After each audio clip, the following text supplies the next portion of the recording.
Queridos, boa noite. Convido você a abrir a sua Bíblia em 1 Pedro, capítulo 2. Nós leremos os primeiros versos. A espiritualidade cristã, ela, para ter coerência,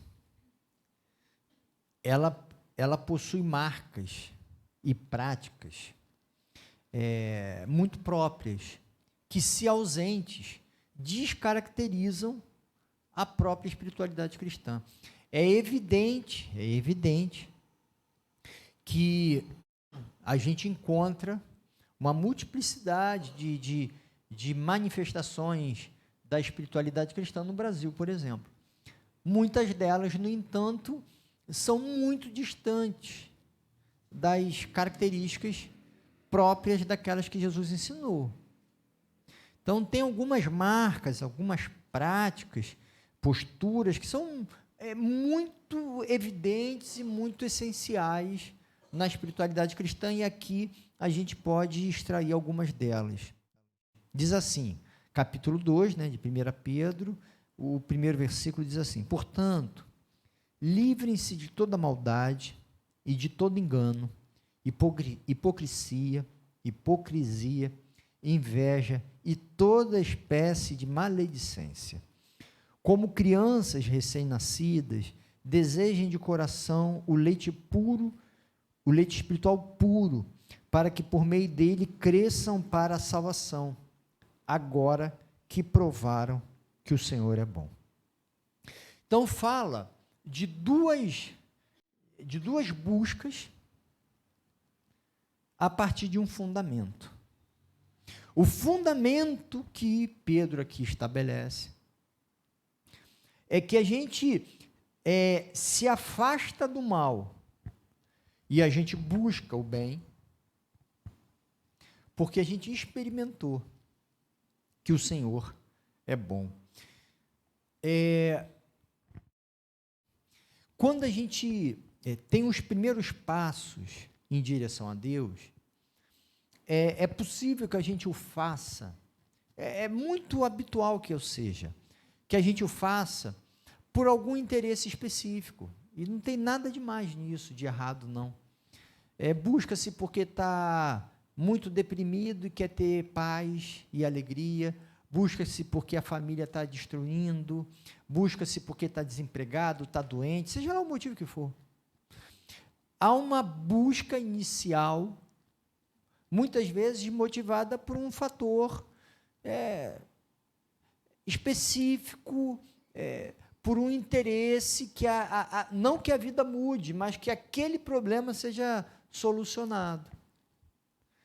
Muitos têm essa entrada na vida cristã a partir disso, para resolver um problema.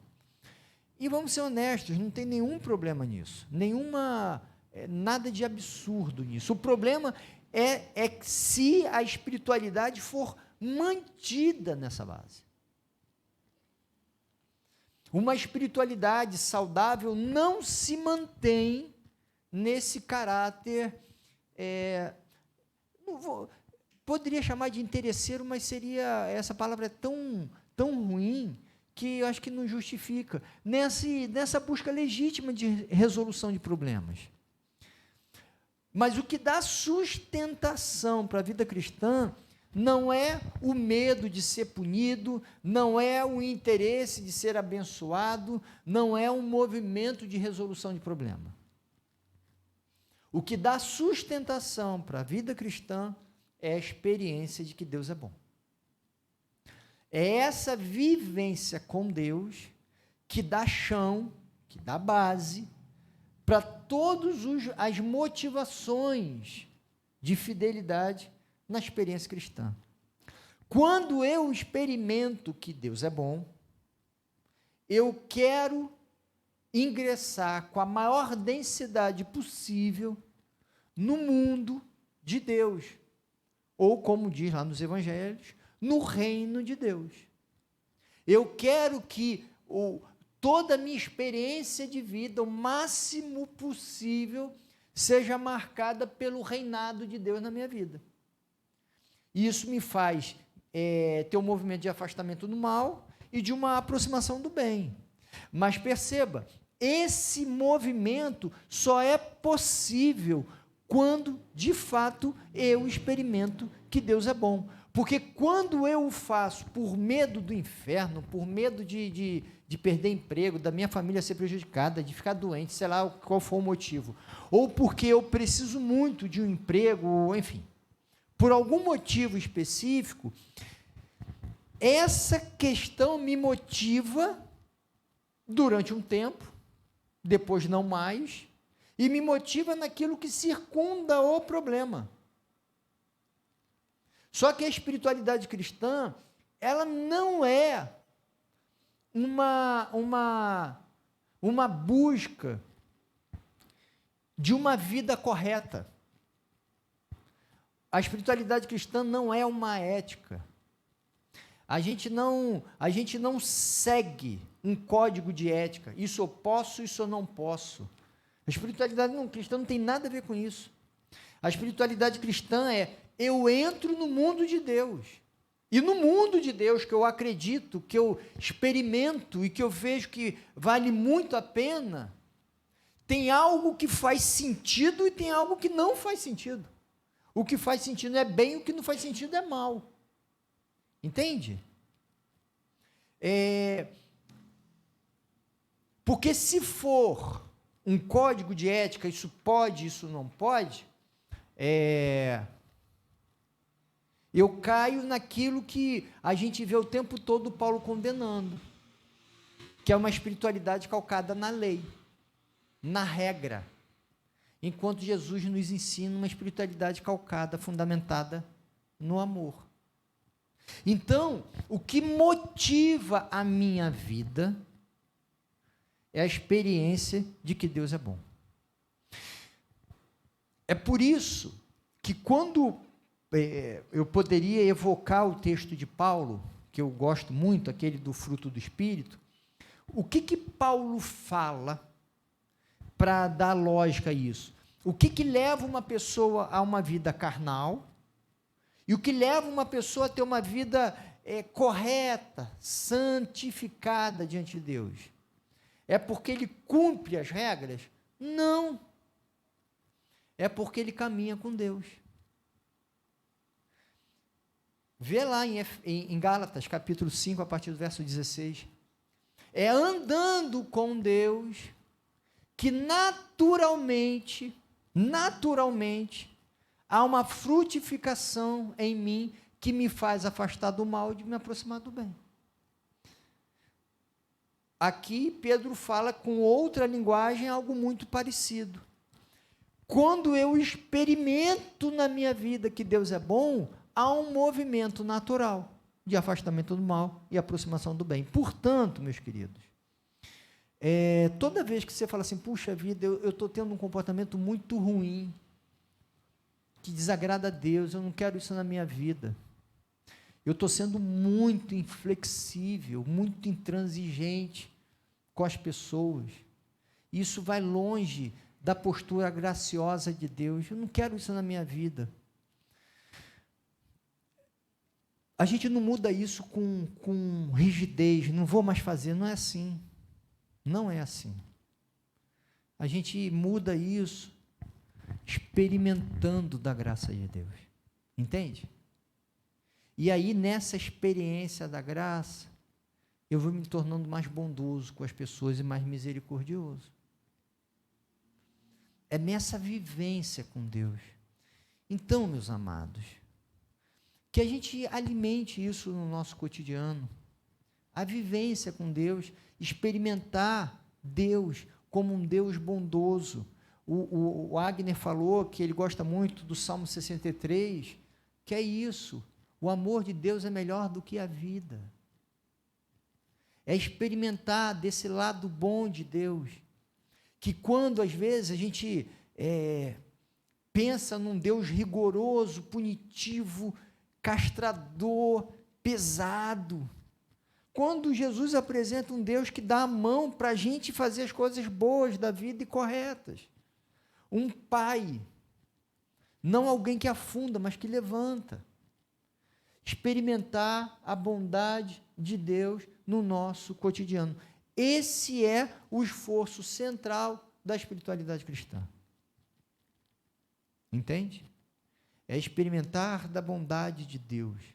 Isso a gente faz com momentos leves de devoção a Deus, com encontros cotidianos, em que a gente se abre o coração para experimentar as boas coisas de Deus. Eu sei que a vida da gente é uma loucura de correria, para muitos aqui, é uma correria insana, às vezes adoecedora, mas a gente precisa, assim como a gente precisa de abrir espaços para encontrar com as pessoas que a gente ama, que são importantes para nós, de igual modo a gente precisa abrir espaço para experimentar das boas coisas de Deus.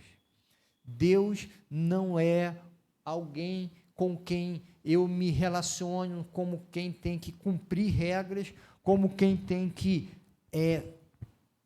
satisfazer a um Deus inflexível. Não. Deus é um Deus bom com quem eu me relaciono. Se você perder a dimensão disso, tudo que vem depois disso está no campo da infidelidade. Entende? Porque o que fundamenta é a experiência de que Deus é bom. E a pergunta que você precisa se fazer, e eu preciso me fazer, é se o que move você na procura do bem e no afastamento do mal é dessa experiência de que Deus é bom. E sendo Deus bom, eu quero entrar de cabeça, mergulhar de cabeça no mundo de Deus.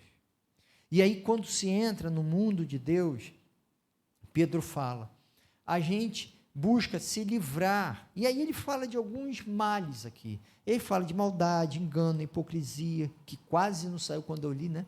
Inveja e maledicência, a fofoca. É óbvio que poderiam ser descritos outros males, infelizmente os males são diversos, inumeráveis, e na vida de cada um há males mais próprios e mais fortes. Para uns, um mal é muito difícil de lidar, para outra pessoa esse mesmo mal é mais fácil. Mas sempre há males muito difíceis de lidar na vida da gente. Novamente, a gente não consegue livrar com força de vontade, a gente não consegue livrar com consciência, porque a gente é inteligente, porque a gente é determinado, porque a gente é capaz, a gente consegue se livrar porque a gente não quer perder as boas coisas de Deus. Porque é bom conviver com Deus. Quando você tem uma aula que é muito boa, um professor que dá uma aula muito boa, e eu me lembro de um professor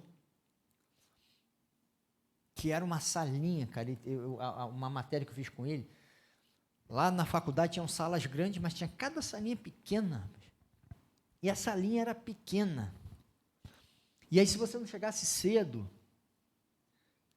uns 15 minutos antes, você não conseguia pegar a cadeira para sentar. Aí, eu nunca consegui. E aí, chegava as cadeiras todas sentadas, tudo cheio, o chão cheio, pô. Todo mundo sentado onde tinha lugar para sentar no chão. Eu tinha que assistir a aula em pé ali, aí ele falando aqui e você aqui, assim. Quando chegava mais cedo um pouquinho, eu conseguia sentar no chão. E aí ele falava, né, sentado, com aquela empolgação, saía aqueles, né, perdigotos assim, você sentado assim na cara, assim. Mas era o jeito, era o que tinha para, né, enfim. Mas lotava, porque a aula era boa. A aula era boa. Mas tinha aula, meu querido. Tinha aula que você chegava por conta de presença, e quando não precisava da presença, às vezes o corpo estava até presente, mas a alma estava longe. Entende? É isso. Se Deus é bom, eu quero sentar. Eu quero assistir. Eu quero estar ali. Se a aula não for boa, se Deus não for bom, eu não quero estar. Entende? Por isso que a experiência é essa. E aí fala sobre o afastamento do mal. E, novamente, se o mal for é algo a ser afastado porque dizem que é ruim, também não dá certo, gente. Entende? A não ser que seja um negócio que você não goste. Teve uma época que falava que café fazia mal à saúde. Rapaz, eu nunca fui muito fã de café não, mas quem era? Ficava naquele dilema, tomo ou não tomo, faz mal, não sei o quê. Quando falaram que não faz, foi um alívio. Não é? Mas já tomava antes, mas depois passou a tomar sem culpa, sem problema. É assim. Porque se não tiver uma consciência de que faz mal, faz bem, a gente não consegue evitar. A gente não consegue. Não consegue.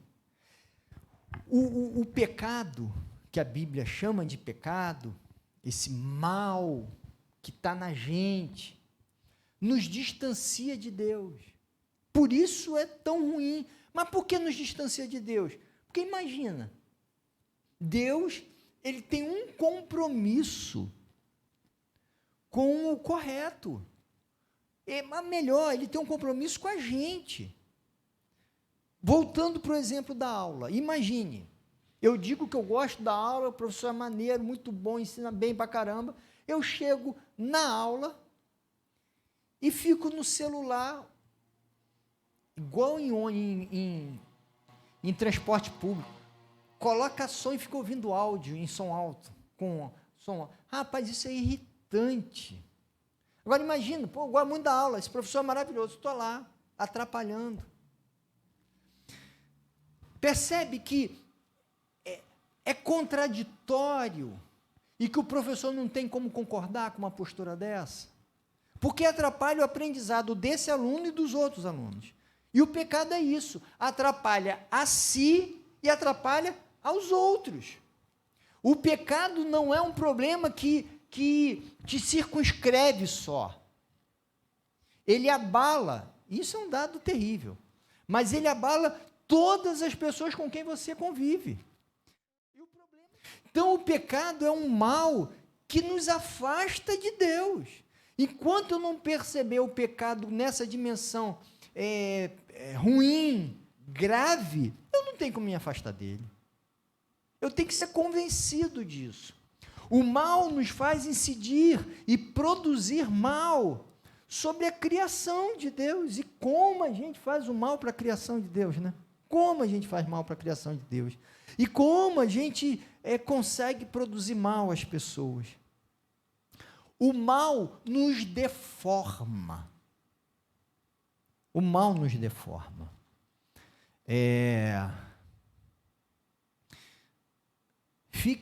Não estou falando para você fazer não, mas você pode verificar, espero que não na sua vida, mas na vida de pessoas. Pessoas que ficaram muito expostas recorrentemente a convivências ruins ou a programações ruins. Como isso foi deformando as pessoas? Eu me lembro de uma pessoa em particular que começou a ver aqueles jornais que só passa desgraça, quer dizer, você tem um evento de 100 mil pessoas, teve 10 assaltos.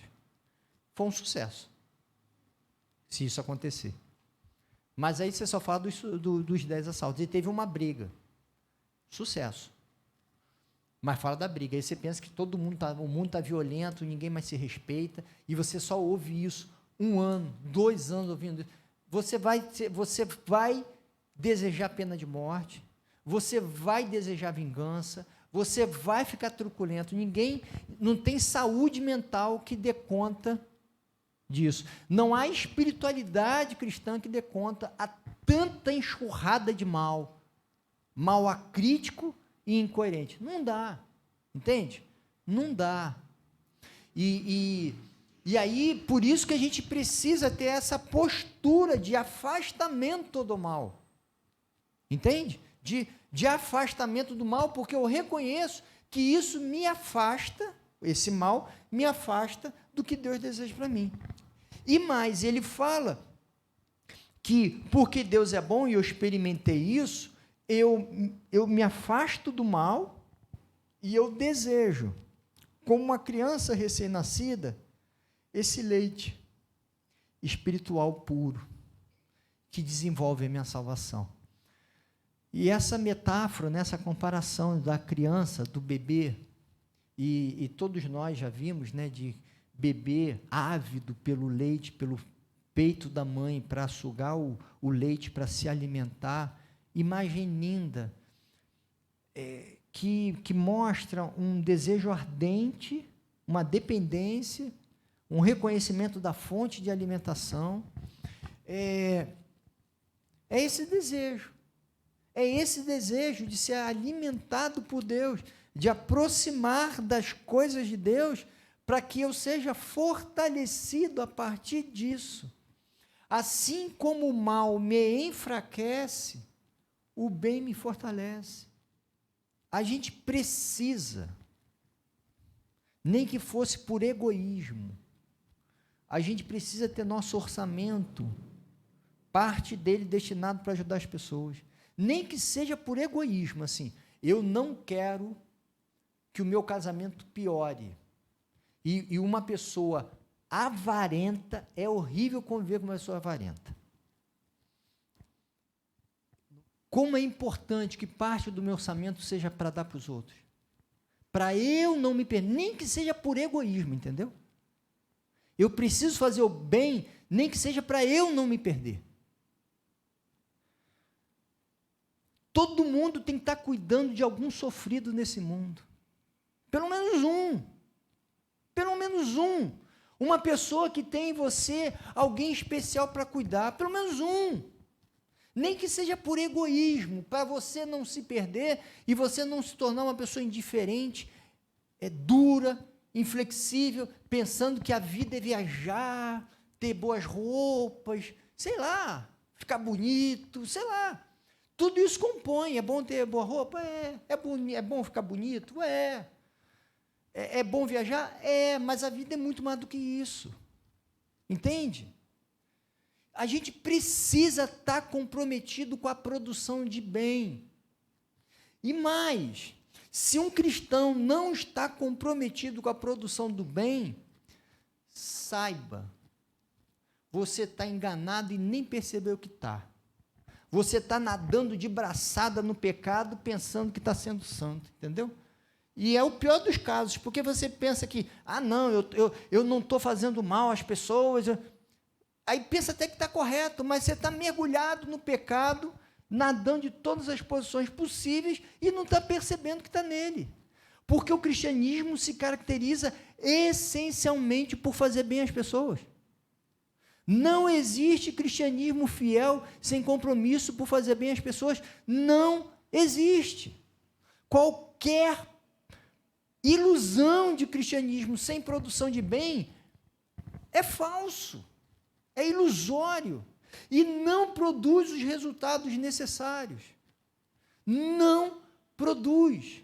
Então, se eu experimento que Deus é bom, há um movimento por um afastamento do mal e uma aproximação da produção de bem. Eu me alimento de Deus e nesse alimento do bem de Deus desdobra-se num fazer bem. Percebam, o bom relacionamento com Deus inevitavelmente me fará buscar boas relações. Então, meus amados, que a gente avalie e que a gente busque uma espiritualidade cada vez mais saudável, mais integral, mais bonita.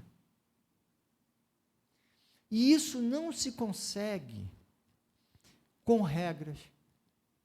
Isso não consegue com muito conhecimento.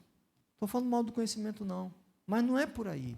A espiritualidade é daquele que caminha pela rua com a gratidão de saber que está junto com Deus. Que consegue olhar para essas ruas frias da cidade e enxergar Deus. Jesus, que estava numa área muito mais menos urbana, fala para a gente olhar para as flores e para as aves. A gente também tem umas plantas para olhar, é muito menos, mas tem a praia. E tem o cotidiano. A gente precisa encontrar Deus no nosso cotidiano, experimentando que isso é bom. Porque quando isso acontece, eu quero continuar experimentando. Aí eu vou evitar o mal. E eu vou ver que o pecado é uma droga. E que fazer o bem é o que é de mais significativo na vida. Ontem, e eu concluo, eu encontrei com um sujeito que eu não via há muito tempo. Que a gente se conhece desde a juventude. E ele emendou o papo de que a gente está ficando velho. E falando, o tempo passa rápido, e vai velho daqui, velho dali, tal, tá doendo aqui, não sei o que e tal. E aí depois eu fiquei pensando, né? Verdade. O tempo voa, gente. Voa. Se abriu o olho, fechou. Não, quer dizer, fechou o olho, abriu. Você já está com 50. Eu sei que quando fechar, abrir de novo, já estou com 60. E é rápido. É rápido. Muito rápido. O que fica na vida da gente? O que fica de significativo? O que vale a pena para o futuro da gente? Ah, foi bom eu ter feito previdência, não sei o quê. É sim, porque você tem que sobreviver. Ok. Mas isso é para sobreviver, não é para dar intensidade na vida. Na ótica de Jesus, o que dá significado, contentamento à vida, é o bem distribuído. É a satisfação de que você ajudou e foi ajudado, que você fez amigos e que você foi amigo. É o amor que se distribuiu e que se recebeu. Então, que a gente avalie a vida da gente, porque é na experiência do que é bom que a vida ganha sentido. Na experiência do que é bom. Não sei vocês, mas os meus dias, eu sei que é da maioria aqui, quando você vê, você pensa assim, o que eu fiz no meu dia? Chegou, passou. Cumpri tarefas. E olha, lamento. É isso também. Mas dentro do espaço da vida, a gente precisa incluir a experimentação do que é bom na vida. E a principal delas é ter Deus como amigo. E, em consequência, viver o bem de Deus junto às pessoas. Que a gente não perca isso de vista. Porque senão os anos vão passar, os dias vão passar. Vivendo muito pouco. Que a gente viva muito, com muita intensidade. Esse é o desejo de Deus para a gente. Amém? Deus, louvado seja o teu nome, Pai. Eu peço que o Senhor me dê a sabedoria a cada um aqui, Pai, para a gente saber valorizar o importante da vida, Pai. Eu peço que eu nunca me esqueça, Deus, da tua beleza e da tua importância, Pai. Que eu nunca abra mão disso, Deus. Que o Senhor não seja uma boa ideia, Deus. Que o Senhor não seja o meu salvador para a eternidade. Que o Senhor seja o meu Pai amigo para hoje e sempre. Que a minha vida e a de cada um aqui seja orientado pelo Senhor, a fim de que a gente saiba valorizar o que é essencial para se viver. Nesse mundo tão destituído de sentido, que seja o Senhor a conferir sentido para a gente. Eu peço a tua bênção no nosso viver, Deus. Dá-nos a segurança, a paz na alma, o descanso da noite. Dá-nos, Deus, a satisfação pelo vivido. Dá-nos a misericórdia sobre nós, sobre nossos erros e dos outros.